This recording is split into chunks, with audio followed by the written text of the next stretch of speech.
on the 11th of Iyar this week it was, Yud Aleph, marked the Hilula of a really great Iraqi rabbi. His name was Harav Sharabani Z'tl Libracha.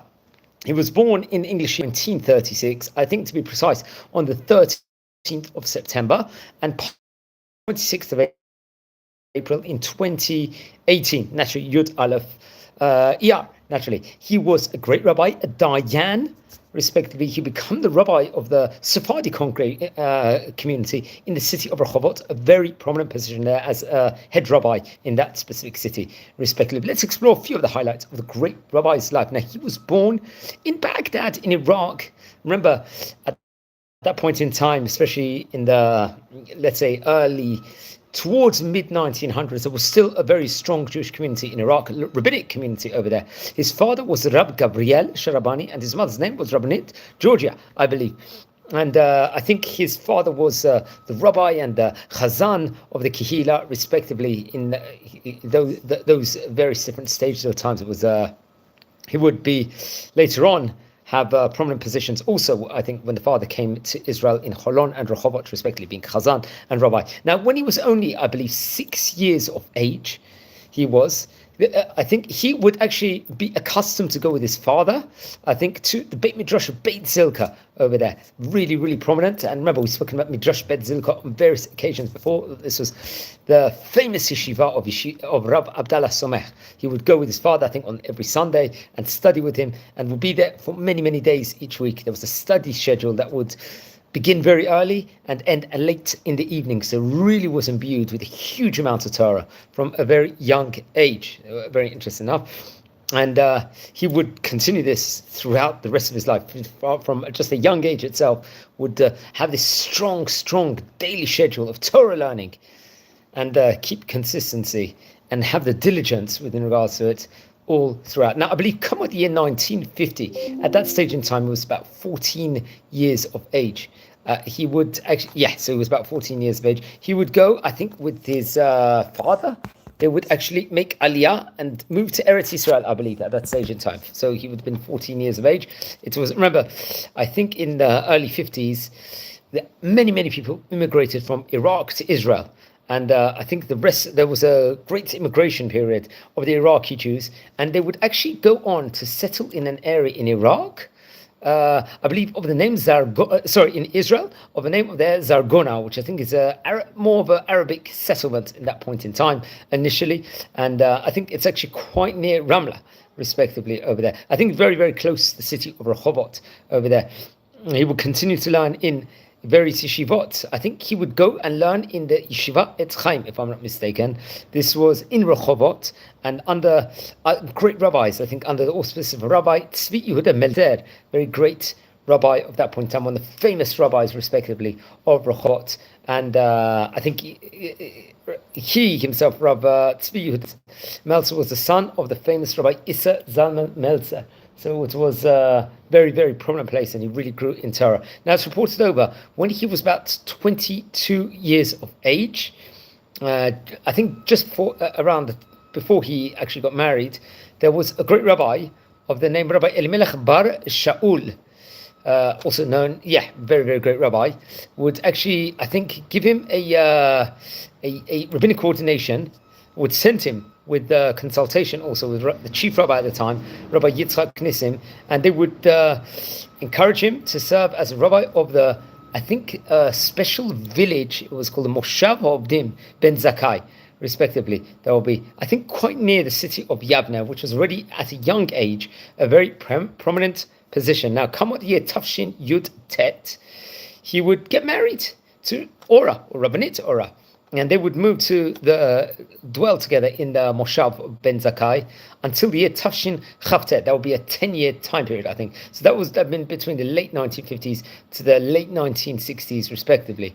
And he would, let's say, take on many different undertakings at that point in time.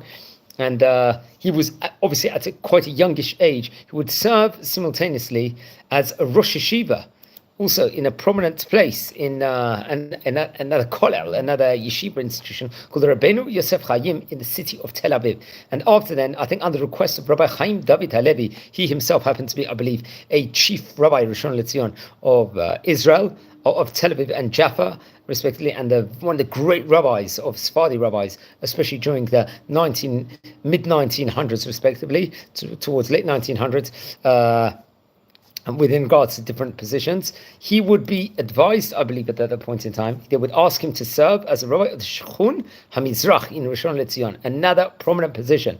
And then afterwards, I believe in the year Tafshin Lamed Daled, it's reported that Rabbi Yecheskel Cohen, the rabbi of Rexhovot, had, I believe, he passed away, and I think there was an instruction that the rabbi from Rishon LeZion will fill his place as a rabbi of the city. Very interesting enough. So that was another interesting thing. So I think come with the year Tafshin Nun Daled, he would establish a kollel Avraham for adult learners after marriage, the Ateret Gabriel, under his father's name, in his memory of his fathers. And so that would really perpetuate the name of the greatness of the Torah of his fathers. Now, it's reported over a few months before the great rabbi who was speaking about had passed away. I think he had a form of heart surgery. It's reported over. He went under it. And I think for many weeks he did suffer, and he passed away on Yud Aleph Iyar Hey Tafshin Ayin Chet, respectively. So that would have been, I think in 2018, quite recently, we're talking only about 7 years ago. He was about 81, 82 years of age at the time he passed away. Now it's reported that he had 4 daughters and 3 sons. I believe his oldest son, Rabbi Yitzchak Sharabani, becomes Rav of the Moshav Achisamach.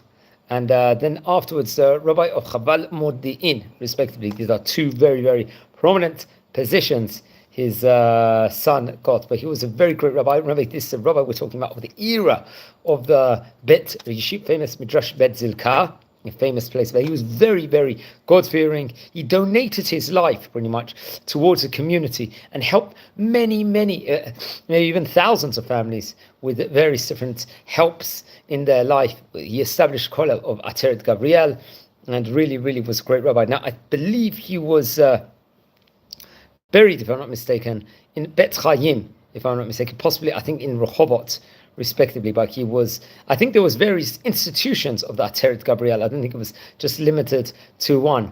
And I believe he actually passed away. It was in Tel Shomer Hospital in the city of Ramat Gan. So he was a very great rabbi of his time, and great rabbi from Iraq originally. He was actually born in the Hebrew month of Elul in Iraq. We're talking about back in the year 1936. I was buried in Rexhovot, and please learn more about him. He had close connection with many great Ashkenazi rabbis, including Rabbi Eliezer Menachem Shach, who happened to be the great rabbi, probably the Gadol Ador of his day, respectively. So please don't forget to light candles in his memory. Friends, we're a community. We are learning about the great Oriental rabbis of yesteryear. If you haven't, let's say, descend from any of the great Chachamim we're speaking about, please send me an email. I would love to hear more. If you could share us information, it will be absolutely amazing. If you know that other people are interested in watching these videos, share the videos to those people respectively. Well, also, if you haven't yet subscribed yet to the channel, please subscribe now. We're coming near to 7,000 subscribers, which is absolute staggering and incredible achievement of his time, so of this specific time respectively. So I would really, really appreciate it. And it's actually interesting. He would be the rabbi, just to add on to, of Rexhovot. He'd be the 7th chief rabbi of Rexhovot. His tenure spanned between 1973 to 2018, a staggering 45 years. And he took over from, I think, Rabbi Yecheskel Cohen, we mentioned before. I'm not sure exactly how many rabbis there was in total, but he was the 7th rabbi in the history of the Medinat Israel, of the city.